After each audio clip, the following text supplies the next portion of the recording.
everyone. Hello, everyone, and welcome to this State Representative Candidate Forum. My name is Katie Hallett. I'm the convener of the League of Women Voters Salem. I really want to thank you all for taking the time to be here. And I also want to thank the candidates for agreeing to come.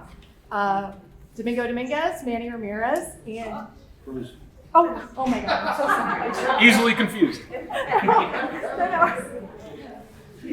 Let me say this again. Domingo Dominguez, Manny Cruz, and Eugene Collins. My apologies.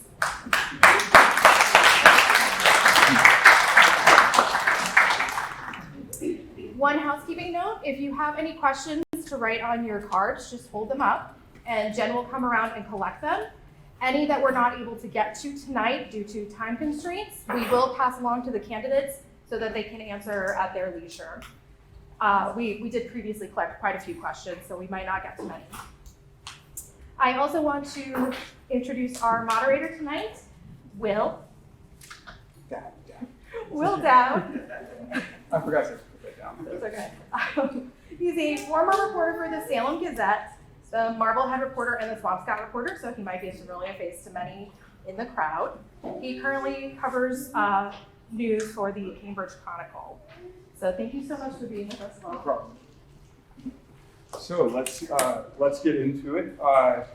I'm just going to go over some guidelines here for tonight's forum. If you've participated in it before in a League of Women Voters, they probably will be familiar to you, but I'm just going to go through these bullets here real quick. Opening statements will be 1 minute per candidate.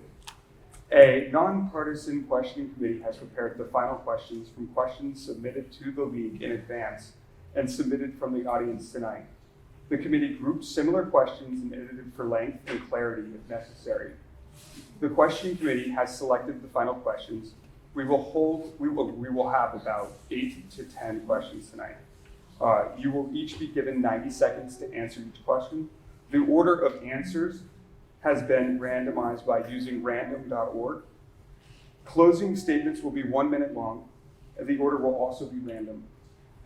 If we don't get to everyone's questions tonight, like she said, yes, please contact the candidates directly.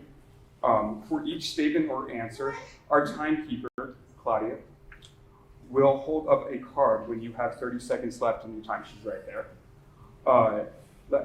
Then she will hold up that card, like I said, and you must stop. In tonight's forum, candidates will be given questions and the opportunity to answer about their approach or ideas. Please do not engage with one another and do not respond to points raised by other candidates. Speak about your own platform. This is not a place to criticize opponents or for point-counterpoint debate. To the audience, thank you in advance for holding your applause until the end. Okay, so opening statements, and Domingo, you're going to be the first, followed by Manny and then Eugene. 1 minute. You hear me? Okay.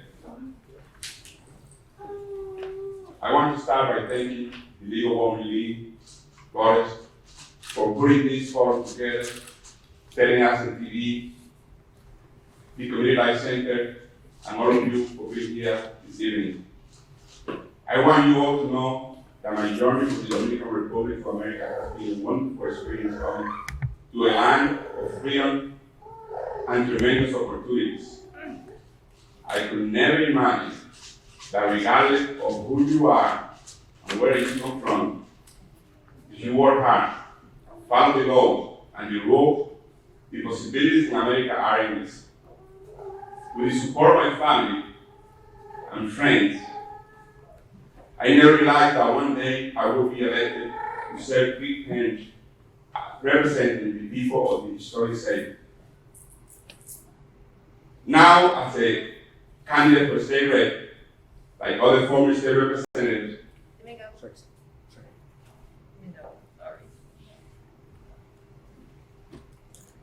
Yeah, so Manny, you're next. Good evening. I want to thank the League of Women Voters, SATV, Will Dowd, and all of you in the audience today, those listening at home. My name is Manny Cruz. I'm a proud son of Salem. I was born and raised in this community. I went to the Salem Public Schools, and I proudly serve as the vice chair of the Salem School Committee, and I'm the first Afro-Latino to hold this position. And I'm running to be our next state representative in Salem, because I know how important it is for us to have experienced leadership on Beacon Hill that can fight for a clean energy future, green jobs, to address education for all, and to ensure that every student has an opportunity to succeed right here in Salem. And then additionally, that as we think about the impacts of this pandemic, the recovery has been uneven for a community like Salem. And given my legislative experience, I believe that I'm best positioned to serve our community on day one to fight for these priorities, and I ask you to join me. Thank you. Eugene?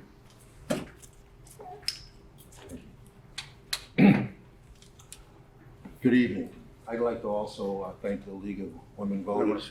Put the mic closer to your mouth. That's right. Oh, There you go. okay. I'd like to also thank the League of Women Voters for having us here this evening. And I'd like to thank everyone that's here this evening to listen to us. It's good to have a representation. I'm Eugene Collins. I grew up in Salem, going to schools, going to the parks, going to the Boys Club, and also the Boy Scouts. Salem recreation was a large part of our growing up in Salem. During that time of family, community, and church, we also had year-round supervised recreation for all school-age kids. You learn to respect of hard work and family values. You learn to help and respect the elderly. You took pride in your neighborhood and helped those who were in need.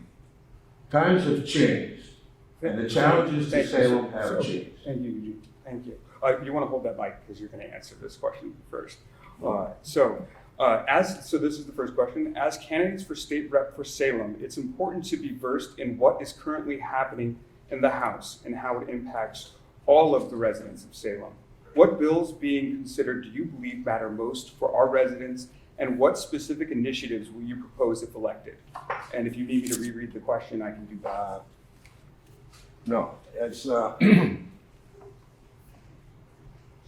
things that are on the forefront now are shelter, food, and energy.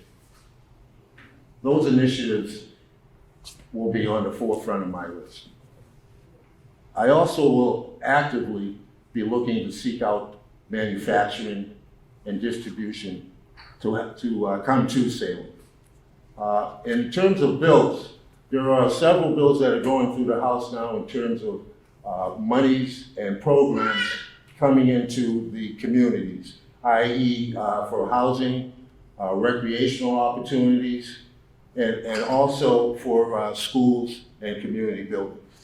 I will be diligent in seeking those and bringing that to the forefront for our representatives in Salem. My intention is to work through and with the representatives that the people of Salem have elected. I have been really proud to have known most of the representatives in Salem, and I think we all have the same intentions at heart. We all like to see the city grow. We like to see our educational system improved, and we like to see that the housing scenario is changed in Salem, helping the residents and the owners. And then Domingo, you're next. Same question. Would you like me to repeat the question? Okay. As candidates for state rep for Salem, it's important to be versed in what is currently happening in the House and how it impacts all the residents of Salem. What bills being considered do you believe matter most for our residents, and what specific initiatives will you propose if elected? And you have 90 seconds, I'm going to say that. Yeah, recently we see that in the House, they just passed a bill based on the relative to work and family mobility, which is a tremendous benefit for the immigrant community who are undocumented, that allow them to have a license and ID, so they can move and have some ability to work and integrate themselves in the workforce. In terms of bills, we see that we have in Salem mostly a rule petitions on legal license. Also, we have some support and advance for local businesses, and the COVID relief policy is the issue that is going on. But at this point, the House is being integrated, working very strongly on passing a budget of $49 billion, targeting investment in education, healthcare, mental health, housing, business, and community support, responding to the global pandemic, and others. Thank you. Manny, do you need me to say it again? No, I'm okay. You're good. Okay. Go ahead. You have 90 seconds. And I had the pleasure of serving on Beacon Hill with State Representative Tucker and State Representative Matias before that. In my current capacity as Advocacy Director of Phoenix for Education, I work on state policy every single day. So when it comes to the issues that I want to impact on day one, if I was elected, number one, I want to start with education for all, and that means we need to address what's right in front of us, which is that right now we still have a child care crisis here in our Commonwealth, and that means that we need to pass the Common Start legislation, which would create affordable, accessible opportunities for early education while also addressing key issues in staffing that have resulted in limited capacity for families to access high quality pre-K. Additionally, as a person of color, as an Afro-Latino, I know how important it is for our students to have meals and windows in the classroom. I'm currently leading what is called the Educator Diversity Coalition. We filed first-time legislation that would help us systematically transform the state of the educator workforce. Right now we're experiencing what's called the Great Resignation in retirement in public education. This is the opportunity to diversify our educator workforce. And I'd like to see this bill passed, and if it isn't, I'll work on it when I get out there.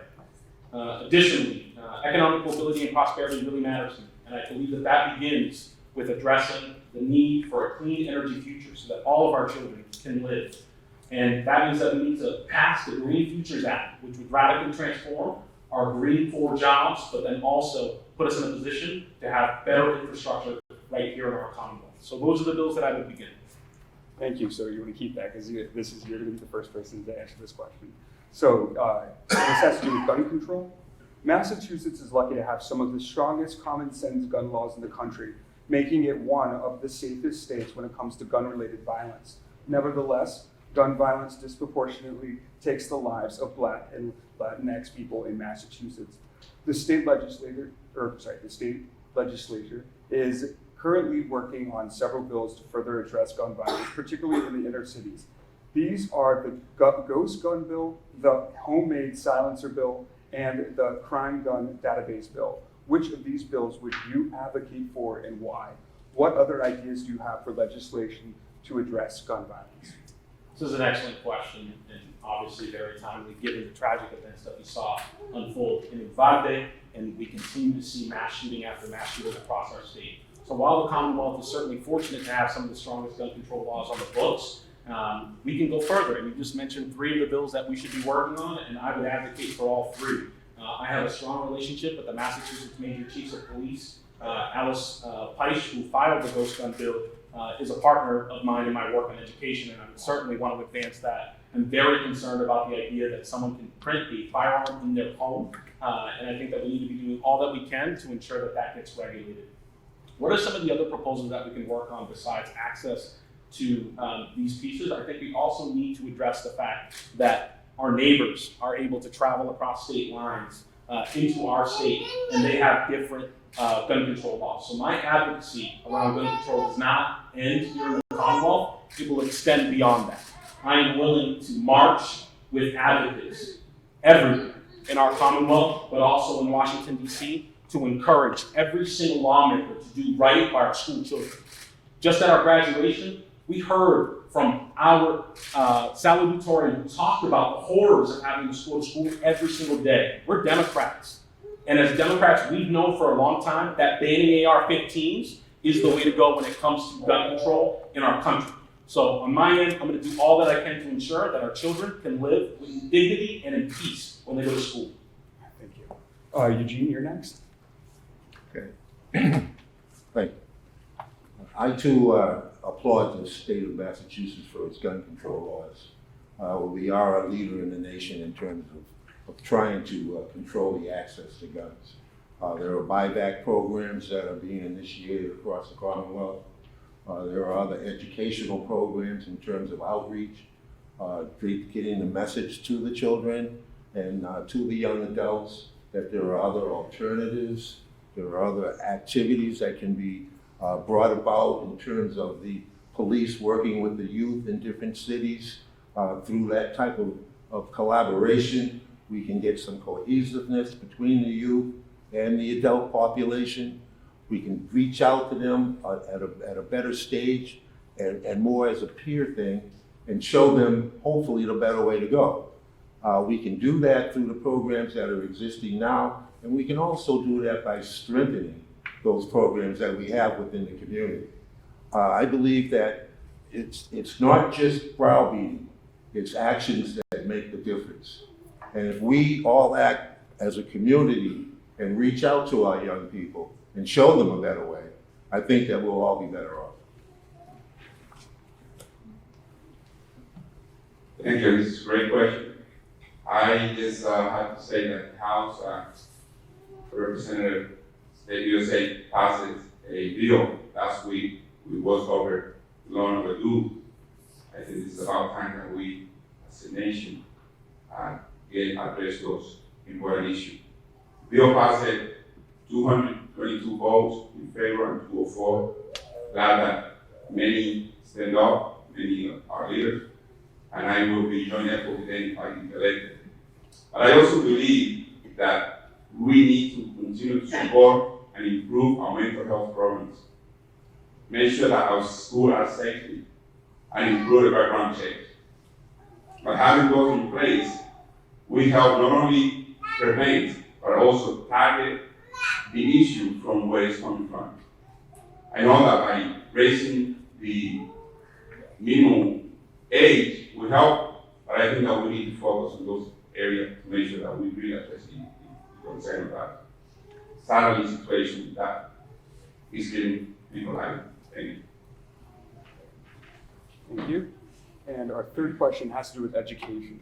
The Student Opportunity Act was intended to provide higher levels of funding for school districts that serve children with greater need, including multilingual learners, economically disadvantaged children, and children with special education needs. The previous 2 rounds of funding for the state based on the new funding formula has left Salem with a much lower amount than expected for Gateway City. What steps would you take as Salem's state representative to increase the amount of state education funding support Salem receives? And the first person is Manny. Thank you. And this is one of the most pressing issues that we have right here in Salem. And as the vice chair of the Salem School Committee, I've seen acutely the impacts that interrupted learning has had on our students, our families, and our educators. And the fact that Salem is being disproportionately impacted by the funding formula in a negative way is really problematic. When I was in the office of State Representative Paul Tucker, we were leading on the House with respect to the education funding formula and putting forward a bill. And what ultimately became the Student Opportunity Act, we believe that there was the promise that $1 million or more would be coming to Salem, like we saw across all Gateway cities. We saw a 0.5% increase in this year's state aid, and that is incredibly problematic when we think about the progress we need to make for our students. So on my end, here's what I'm willing to advocate for. Number one, I'd file standalone legislation that would establish what is called a Gateway Cities Education Fund. And this particular fund would be targeted at Gateway City municipalities who are trying to advance in trying to settle their educational balances with respect to what they're getting from state aid and their local municipalities. And I think that bill, one of the goals that we would need to achieve is ensuring we're not creating a cliff effect for gateway cities that are having economic mobility. I think Salem's success is great, but when I think about who that funding formula is intended to serve, it's intended to serve our children. Our children are not wealthy. When you look at the median income of our families, they are not wealthy. And that's why I support a millionaire's tax so we can get an injection of funding into our public schools. And Domingo, you're next. Thank you. I was shocked when I hear that we was not in the question to get the fund. As a gateway city, I think that we have a lot of needs in our community and allowed to. Let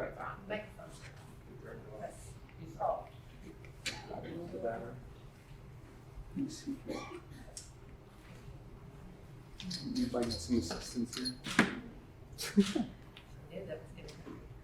Technical difficulties here. So yeah, we need some batteries. Oh, we do? Okay, great. We have the backup man right here. I was given this task before we started. Oh, okay. I did not know that. Thank you. Oh, that's perfect. So you hear me now? So let me take it what I did. I say that I was very, very shocked when I heard the news that we don't have the funds this year. Because we have a very large community there that have need on quality learning opportunity. I think by cutting down, I create a big issue to the budget, and I think that we need to fix that formula. One thing that I would do when I get elected is to meet right away with the current State Representative Portofer, Senator Young and the Mayor to follow on actions that they have already started. I think that we need to make sure that the formula is being fixed. So far, what I see is that the formula is benefiting other communities like Springfield, Boston, and other communities that have different communities, but the same topic, do not really reflect the same composition that we have in the community. So we have to make sure that we fix that in order for us to provide that essential learning opportunity that our kids need. Thank you. Okay, what was the question? The question, okay. The question is, the Student Opportunity Act was intended to provide higher levels of funding for school districts that serve children with greater need, including multilingual learners, economically disadvantaged children, and children with special education needs. The previous 2 rounds of funding from the state based on the new funding formula has left Salem with a much lower amount than expected for a gateway city. What steps would you take as Salem's state representative to increase the amount of state education funding support Salem receives? Okay, thank you for the question. First of all, I would be working with Ways and Means to try to expand on some of the funding that already exists. Secondly, I would take a hard look at what we already have and look for improvements and also look for increases. The community development zones is an opportunity to expand some of their outreach to help our youngsters. There's no reason why we can't expand those funds to provide some additional educational opportunities. Outreach in terms of programs outside of the normal educational programs, recreation, programs around mental health, and community development activities. I think that the process of educating our youth is not just in the schools. It expands out into the community as well. So it's not just one house that teaches and helps our children. It's all of us together, working together, helping our schools, improving our schools, seeing where the issues are, pitching in where we need to pitch in, helping out with the parent-teachers community, helping out with the city programs that are going on. Okay, thank you. All right, so the next question is question 4, and it has to do with affordable housing. And Domingo, you're the first person to answer this question. Explain your view on what role public funds and private investments should play in expanding and preserving our current affordable housing stock in Massachusetts.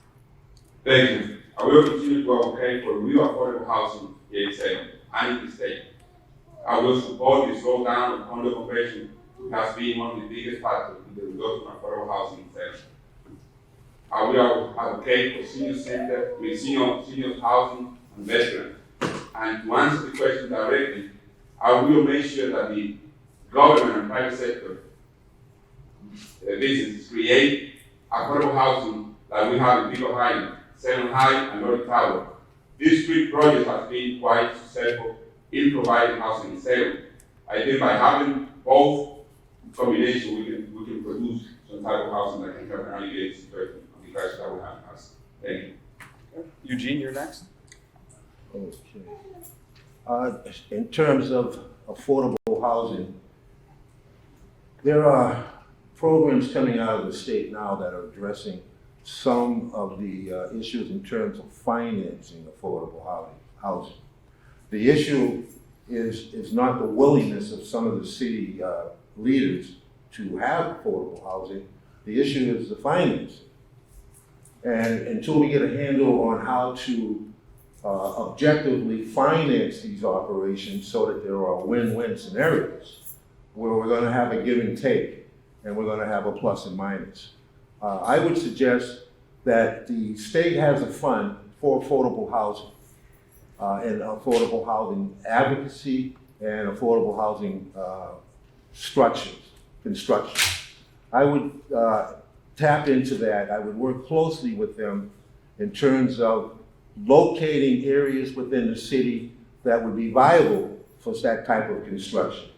There are areas within the city of Salem that would be conducive to putting affordable housing in.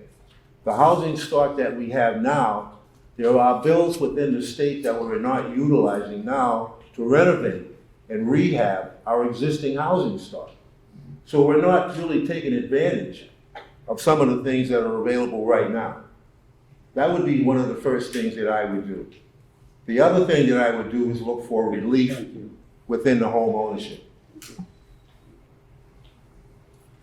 Affordable housing is one of the most pressing issues that we face right here in Salem, in the gateway city, as a mixed income community. As someone who grew up living in poverty and experienced homelessness as a child and is now a homeowner, I've experienced elements of the American dream.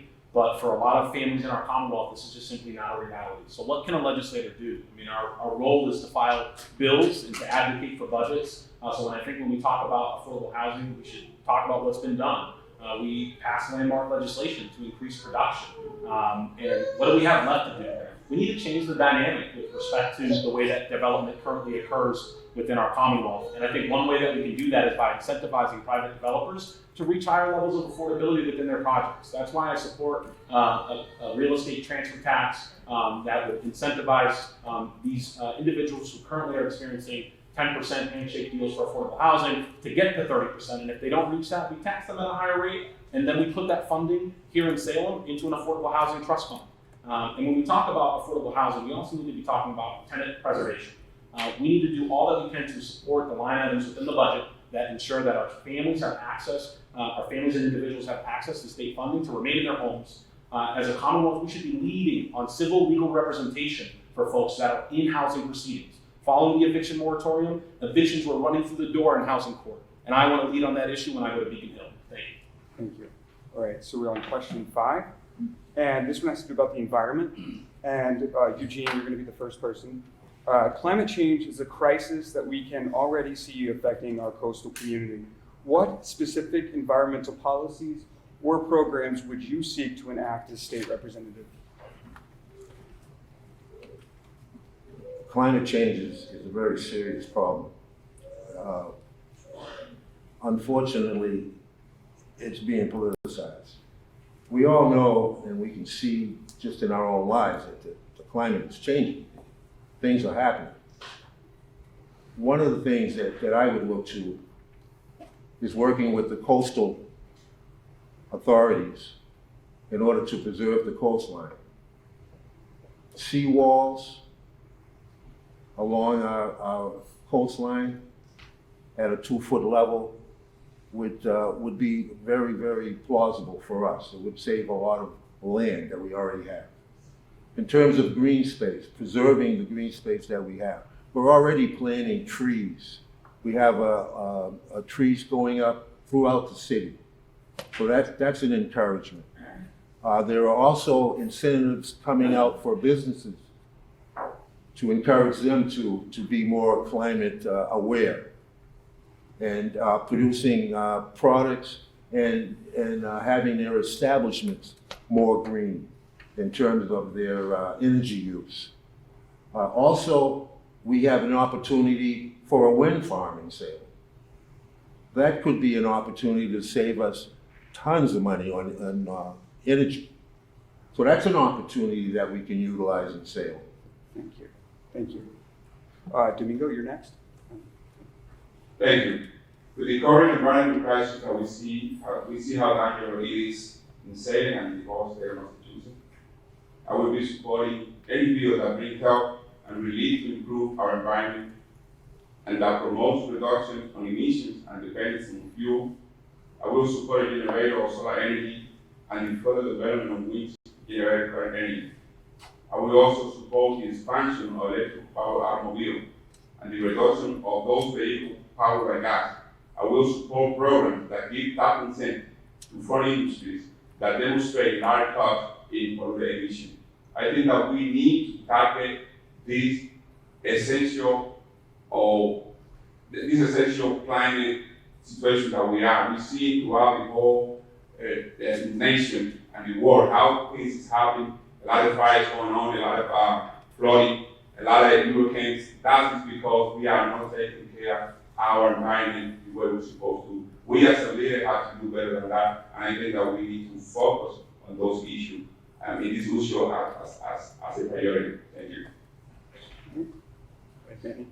One more time on the question. Sure, no problem. The climate change is a crisis that we can already see affecting our coastal community.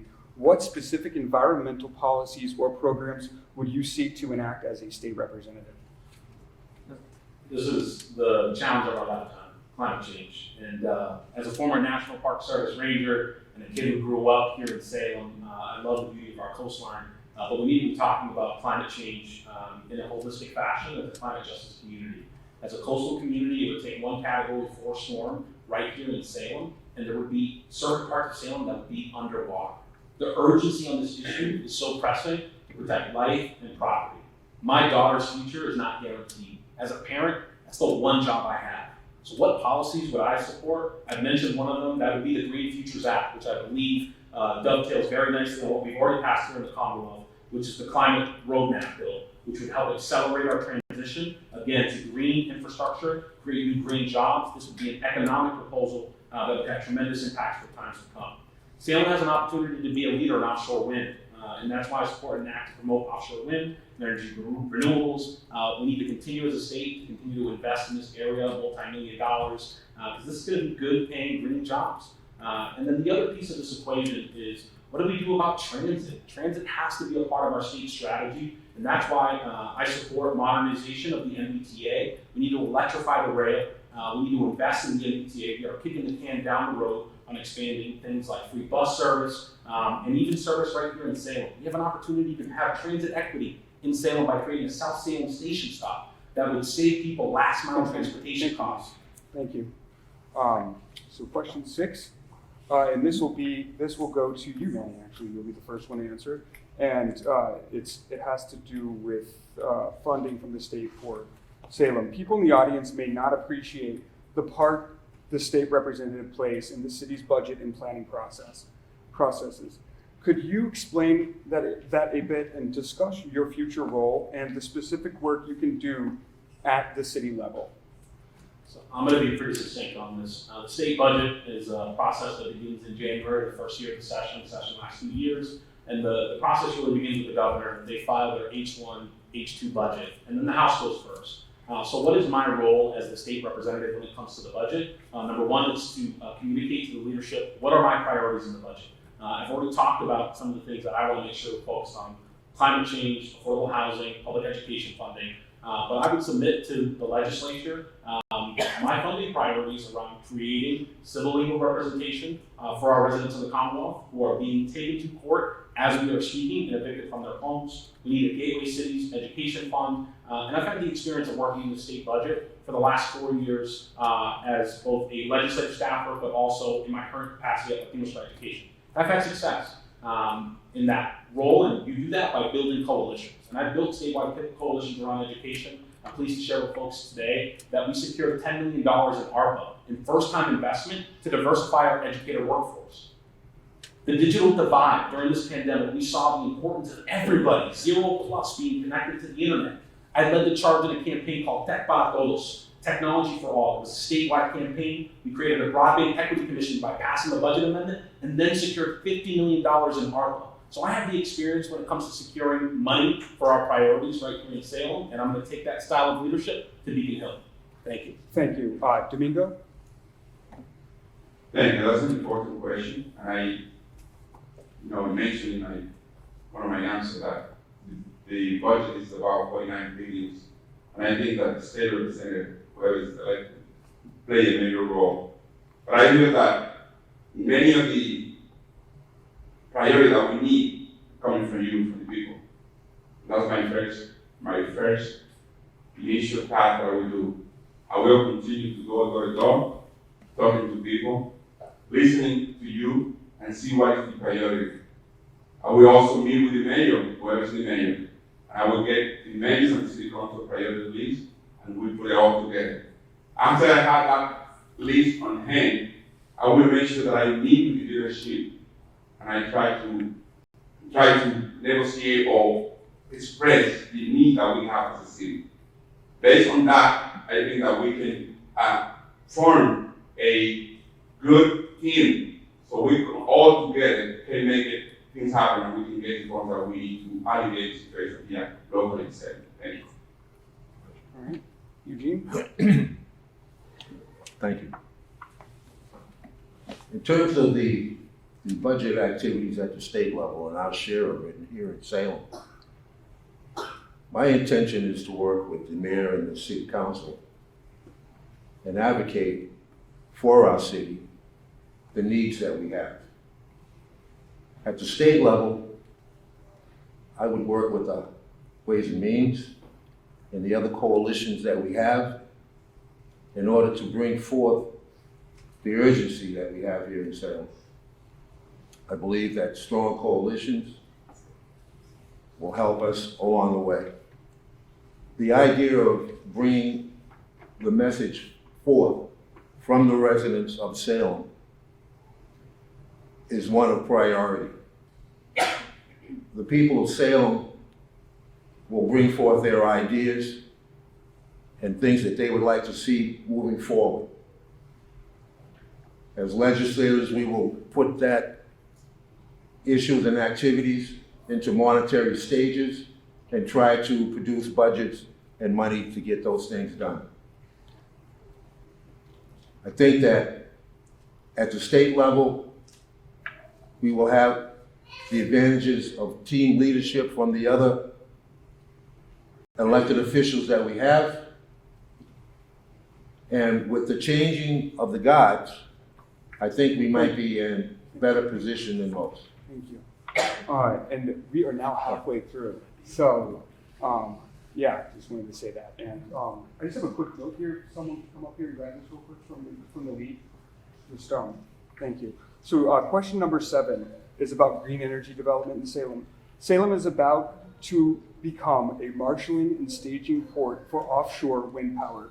What actions would you take at the State House to ensure this new development will be successful and equitable for Salem? You guys need me to say that again?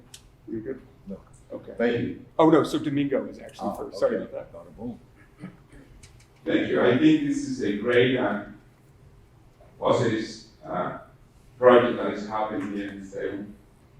The project is anticipated to create hundreds of clean energy jobs, improve Salem history report, and lead the way in the fight to reduce the Commonwealth carbon footprint. What I will do, if elected, I will make sure that we really have a transparent process in a way that the people of Salem be represented well, making sure that those jobs are mainly beneficial for the people that live here in Salem.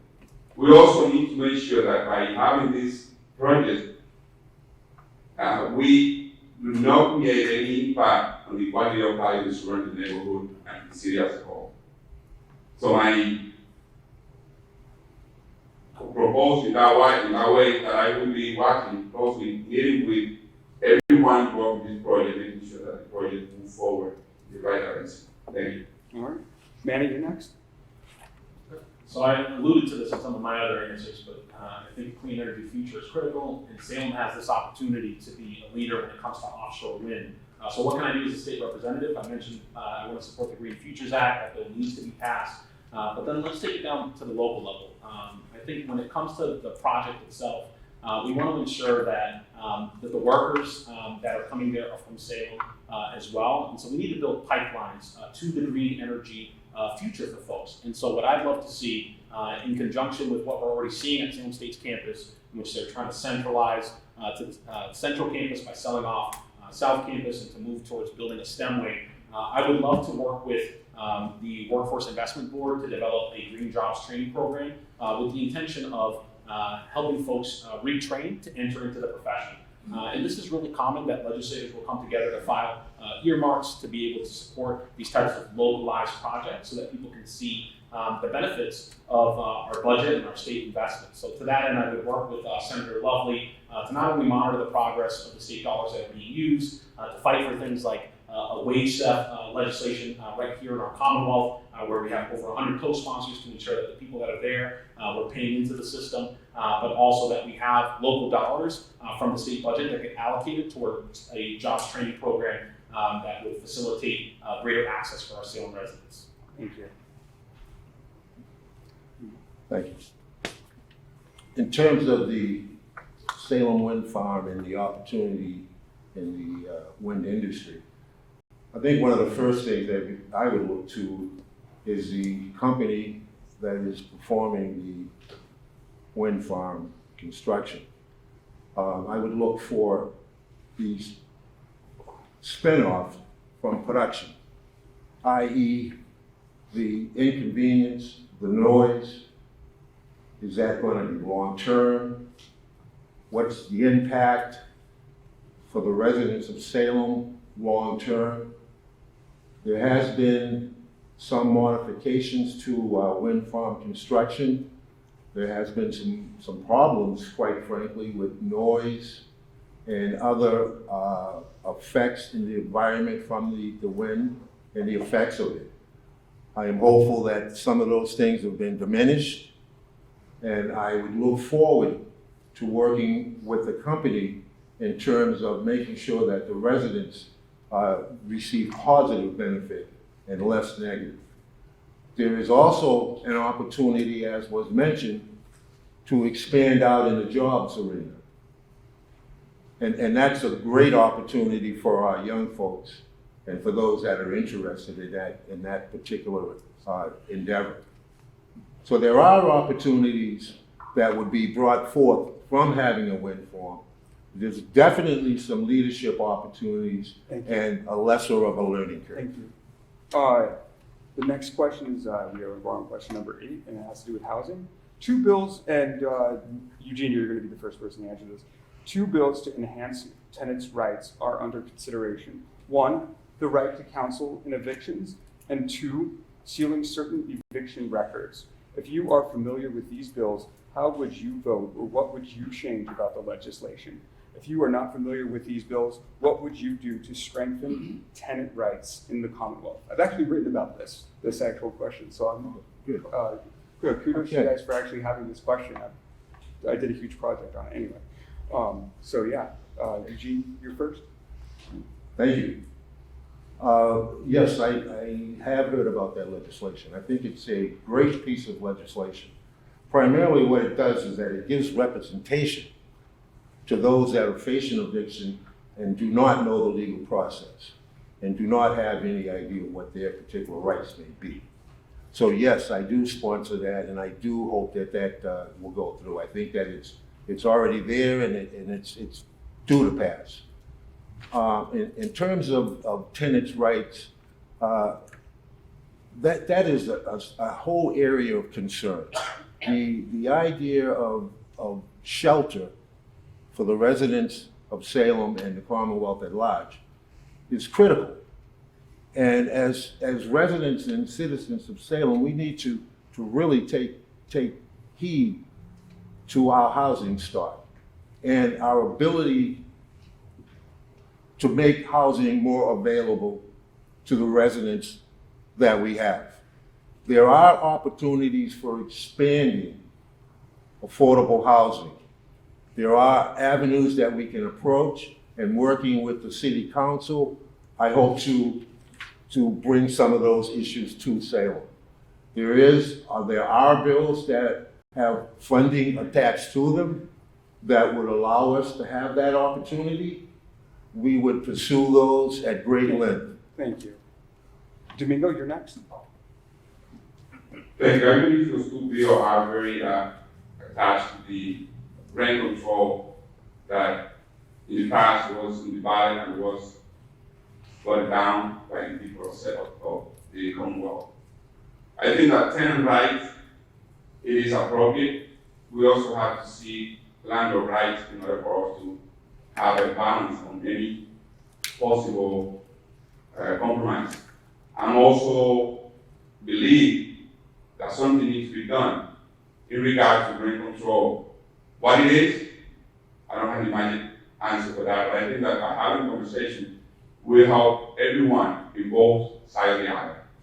So representation on the tenants is great, excellent. I think that we need to have to do something. We see the rent lately is getting astronomical numbers on rent. I think that there is abuse, and many people, especially the more vulnerable one, cannot afford to pay that amount of rent.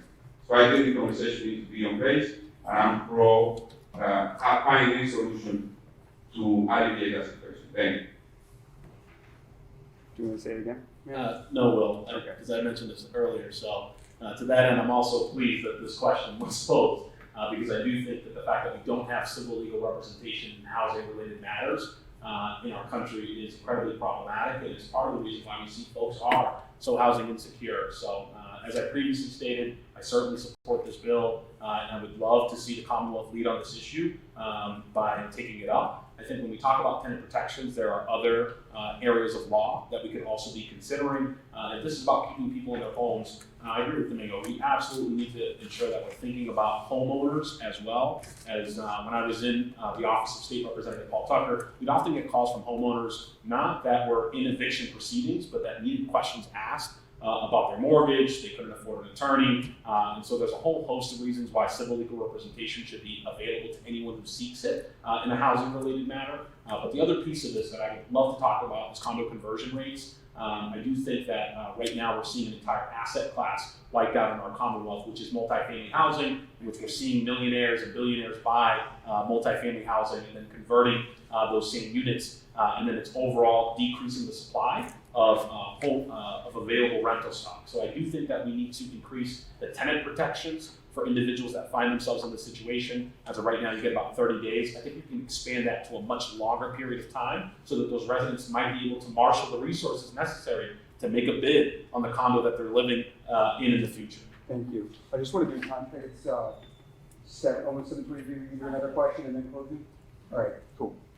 All right, so number 9, and this is going to go to Domingo. You're going to start us off, the question is, what ways would you seek to support early childhood education in Massachusetts through legislation? What initiatives would be priorities for you? Well, that's a very important question. I think that as we see right now, the composition of families, in many of the cases, we have both parents working, leaving the child sometimes with the grandparents. And I think that we as a leaders need to supply that necessity. By having that in place, we help educate our children at an early age. So I'm pro getting some funds to expand the early child program. I also believe that by having our children teach at the early age, we can teach them the social part of the education that is very necessary nowadays. So I'm pro early education, and I want to see our government, our local and state government, more involved into that action. I will be supporting any bill or any action that bring some solution to that. I'm in fact with my joint effort with some of the legislators who are already in that process, which I know some of them are already working toward that. Thank you. And Eugene, you're next. Education? Okay, so in what ways would you seek to support early childhood education in Massachusetts through legislation? What initiatives would be priorities for you? Early childhood education is a critical issue. I would do a few things. One is that I would incentivize business to invest in daycare procedures and early education for their employees with children. I also would tap into community funds, community development zones in order to create regional daycare facilities, satellites, if you may, by utilizing some creative funding. This is a critical issue in terms of getting people back into the economy, getting people moving again, and getting our businesses up and running. The need is there, and I think that we all recognize that need. The issue is the incentive to get it done. We all know the mechanisms that we can use in order to have these things done. And we just have to steadfastly work on it. The money is there. We have to be creative.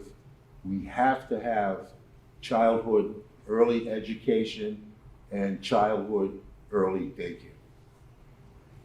Manny? As I mentioned earlier, one of the key challenges that we faced in the pandemic was this crisis around childcare. And here in Salem, as the vice chair of the Salem School Committee, I was pleased to support a pilot program that we launched using some of our federal funds to create Salem Public Schools early ed program, which sat about 80 seats for our school children here, our littlest learners, to be able to offer that free of charge to families. And that's a small thing that I've done in my role as a school committee member. But right now, I'm leading on this work when it comes to creating an early education system within our Commonwealth in my capacity as Advocacy Director of Latinos for Education. We can be taking action right now by supporting the Common Start legislation, which would transform the early education workforce. It would set up a system similar to DESE to oversee it and come with the necessary funding to address accessibility, affordability, and the scale of early education within our Commonwealth. And so that is where we need to focus our attention. There's a Northeast chapter of the Common Start Coalition right here in our area. And I would encourage folks to get involved right now because the bill was reported out favorably by the Joint Committee on Education. It was redrafted, and we're at the end of session push. This is the legislation that will address the issue. And so we need to get it passed immediately. And if it isn't done in this session, I'm ready to lead on it as soon as the next session starts. I have a very strong relationship with the two chairs who filed the legislation. And I think that it's paramount that we address this as part of our COVID response. Thank you. I just want to go back for a second. Did Eugene answer question number 7? Did you get a chance to answer that question, sir? I'm not sure. About the tenants' rights? Yes. You did? Okay. I'm sorry. I don't know. I thought I might have skipped you and I was like mortified, but that's not the case. Okay. I'll answer it again if you like. Oh, no, it's okay. I'm just glad that you did because I was like, did he answer that question or not? Anyway. Now we'll just do closing statements, and then Katie's going to come up and she's going to say a few thank yous. And Domingo, you're the first person. You got 1 minute? 1 minute, correct? Yeah, that's right. Thank you for that reminder. I thought it was 2 minutes. It was 2 minutes? That's what I thought. No, 5. 1 minute? 2 minutes. Okay, so 2 minutes. Thank you, Manny. You're welcome. I wanted to thank you once again. Salem has always been a welcoming community. In the 1800s, Salem welcomed the new immigrants from Ireland. In the 1940s, the new immigrants from Italy. And in the 1950s, the French Canadian who worked at the Camino in living in Pony. In 1970, Salem welcomed the Hispanic heritage community. I fall into that category. My wife, Lucia, and I made Salem our home 30 years ago. I have had the great honor of teaching, owning a business, serving as your city council at large, and raising my 7 children here in Salem. All of my 7 children are proud products of the Salem school system. The city has given me and my family so much. I have always been providing a strong voice for the people of Salem, especially the working class, the elderly, the veterans. And I have always supported the firefighters, the police, and the teachers. During my time as a city councilor, I have been asking the hard questions. I am not a get along type of guy. My support comes from the everyday hardworking taxpaying citizen, not from the elite. I will work in the tradition of former state representative and our current state representative to represent Salem with dignity and moral compass. I want to reassure you, if elected, I will always work with strong devotion and solid purpose to do my best to find common ground on the issues that matter you the most. In September 6th, please vote for Domingo Dominguez as your next representative, and I will not disappoint you. Thank you, and God bless you. Eugene, you'll be next, and Manny, you'll close us out. Okay. I'd like to thank everybody for showing up today. It's encouraging that to have an audience out there. So thank you all for being here. Okay. In closing, the challenges that Salem faces now have changed from the days in the 1930s when my grandfather first came to Salem. Throughout those years, I have learned from my grandfather, my grandmother, and my parents the meaning of family and community. The idea of having pride in what you do and what you try to become. The idea of sharing. The idea of giving.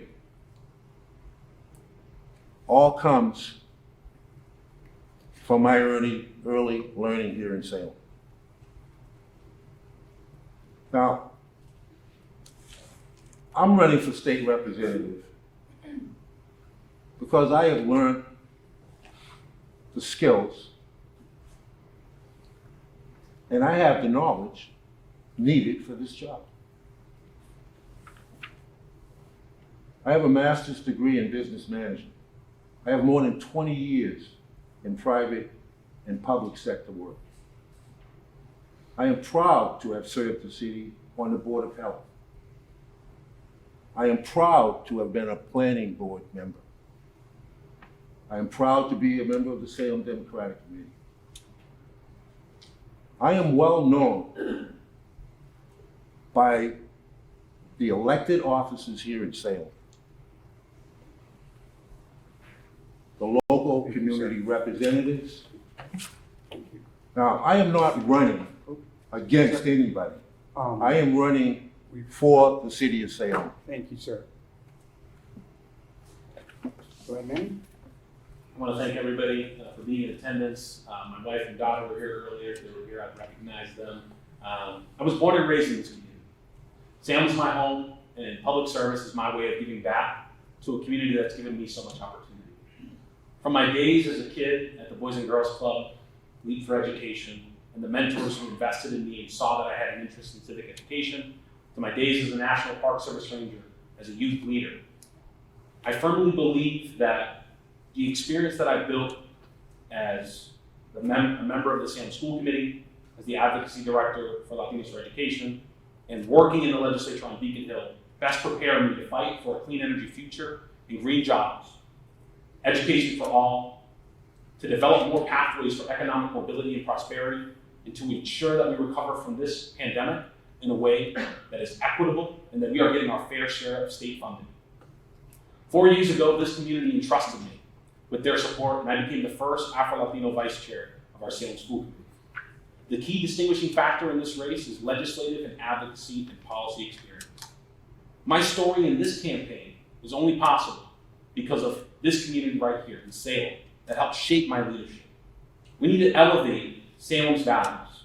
We need a champion on Beacon Hill. There's simply too much at stake in this election. And the clearest example being a topic that wasn't mentioned today, the attacks that we're seeing on reproductive equity across our country. I was in Paul's office when we codified Roe into law. I will stand by Roe. I will expand access to care because millions of people will be coming to the Commonwealth seeking leadership, and that's what I'll bring to this table. I plan to build a coalition, and I already have, of local and statewide leaders that can advance our mission in Salem. I ask you to join me. Please visit www.mannycruz.org Thank you, and Manny. join our growing movement. Thank you. Thank you. And that's today's forum. Thank you so much for being here.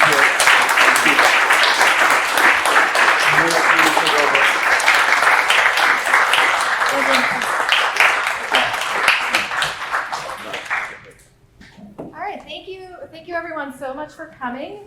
And a reminder, everyone who submitted a question that we did not get to tonight, we will pass them over to the candidates so they can answer in their own time.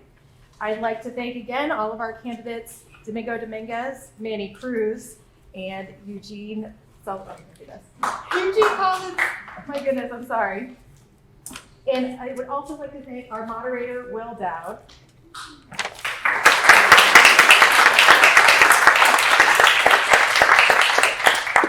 I'd also like to thank our Voter Services Chair, Joyce Greer, for all of the work she did in putting this together. And our timekeeper tonight, Claudia Lyons.